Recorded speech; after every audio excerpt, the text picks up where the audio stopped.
Sosok AHY dan Puan Maharani dinilai sebagai sosok yang paling berpotensi untuk menggantikan Wapres Gibran, karena konstitusi politik yang ada dapat saja berubah sewaktu-waktu.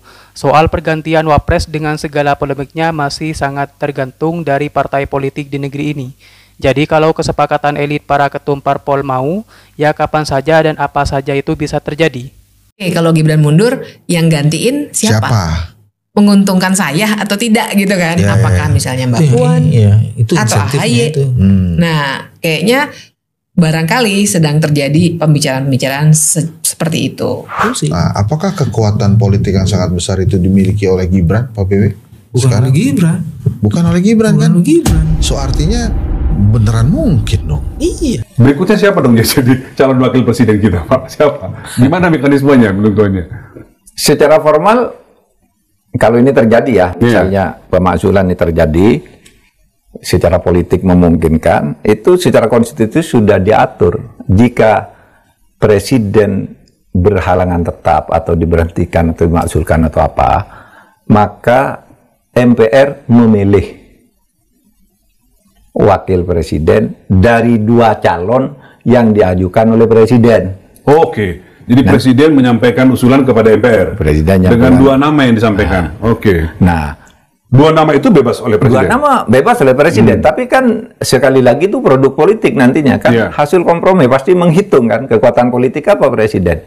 Sehingga saya melihat kalau dari dalam koalisi misalnya yang cukup berpeluang itu ya mungkin AHY yang track record-nya juga oke, meskipun pengalaman politik nyandak dan dia ada di dalam koalisi. Tapi kalau di luar koalisi karena ingin membangun keseimbangan bisa jadi Puan atau Ganjar yang dari PDIP lah, bisa jadi dengan keseimbangan politik. Iya, agar ada keseimbangan politik. Kalau itu dari luar gitu ya. Kalau itu dari luar. Kalau dari koalisi, Pak Mahfud melihat kemungkinannya AHY yang lebih masuk memenuhi syarat.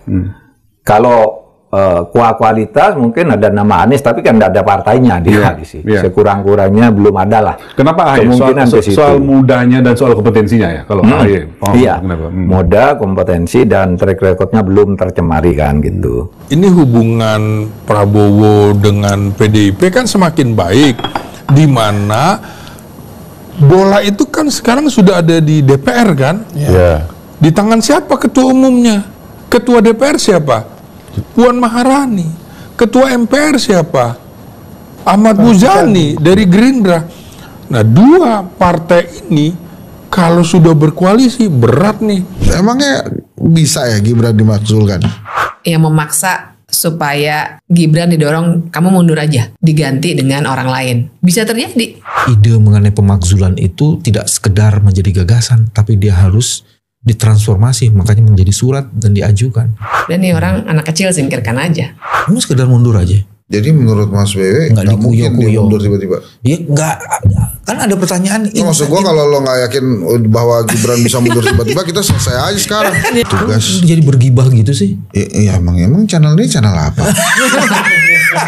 Oleh sebab itu makanya kita ingatkan kembali, dan saya senang rakyat Indonesia apapun profesinya terus menekan atau mendesak DPR untuk mengambil langkah-langkah sesuai dengan fungsinya begitu. Kalau masalah apakah sudah memenuhi syarat untuk sesuai dengan Undang-Undang Dasar pasal 7A, sudah sangat memenuhi syarat. Kalau di 7A itu ada 6 hal yang tidak boleh dilakukan dan bisa diajukan dimakzulkan. Sudah memenuhi paling tidak 3 tadi. Kalau 6 itu yang disebut secara nyata yaitu 1, dia sudah melakukan hal-hal yang sangat memalukan atau dalam bahasa hukumnya itu disebut hal-hal tercela. Kedua, dia melakukan korupsi meskipun belum terbukti secara tapi kalau kita lihat, kita dengar segala hal yang disampaikan, rasanya nggak terbantahkan, itu udah terbukti. Dan selanjutnya yang ketiga, bahwa tidak lagi memenuhi syarat sebagai wakil presiden. Itu disebut nyata di dalam pasal 7A Undang-Undang Dasar 45. Jadi kalau dari aspek itu saya kira sudah terpenuhi, tinggal sebetulnya DPR mengambil langkah-langkah mengusut apa betul sesuai itu. Dan kalau sudah, saya kira jangan tunggu lama-lama lah, kasihan bangsa ini, apa jadinya bangsa ini. Nanti jadi bahan ketawaan orang negara lain kita ini. Dipimpin oleh tamatan SMP yang nggak jelas juga ilmunya, yang mengaku bahwa dia nggak pernah baca-baca, Pak, nggak ada budaya baca di tempatnya di rumah kami, kata beliau kan ya. Isu pemakzulan Wapres Gibran hingga kini masih didengungkan. Dilansir dari suara.com, jaringan berita manado.com, jabatan Wakil Presiden Republik Indonesia seharusnya menjadi posisi politik yang kokoh. Namun bagi Gibran, kursi RI 2 yang duduknya kini tampak seperti singgasana kaca yang bisa retak kapan saja. Analisis tajam dari para pakar menyimpulkan bahwa kelangsungan politik putra sulung Jokowi ini tidak dijamin oleh konstitusi semata.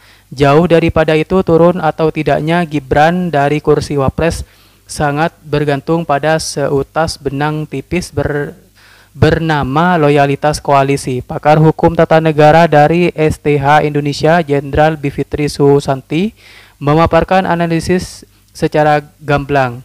Menurutnya, Gibran saat ini berada dalam posisi yang sangat rentan dan bergantung pada penuh perlindungan politik dari partai-partai pendukung Prabowo di parlemen. Benteng pertahanan bernama Koalisi Prabowo, menurut Bivitri, satu-satunya benteng yang bisa melindungi Gibran dan berbagai guncangan politik termasuk wacana pemakzulan adalah solidaritas Koalisi Prabowo Subianto di DPR. Menurut Bivitri, jika benteng ini mulai goyah atau sengaja dibuka, maka posisi Gibran bisa langsung berada di ujung tanduk. Bivitri menambahkan para elit partai politik adalah aktor rasional yang akan selalu berhitung untung rugi. Jika skenario mundurnya Gibran mengemuka, maka akan segera mengakulasi siapa yang akan diuntungkan dari penggantian tersebut.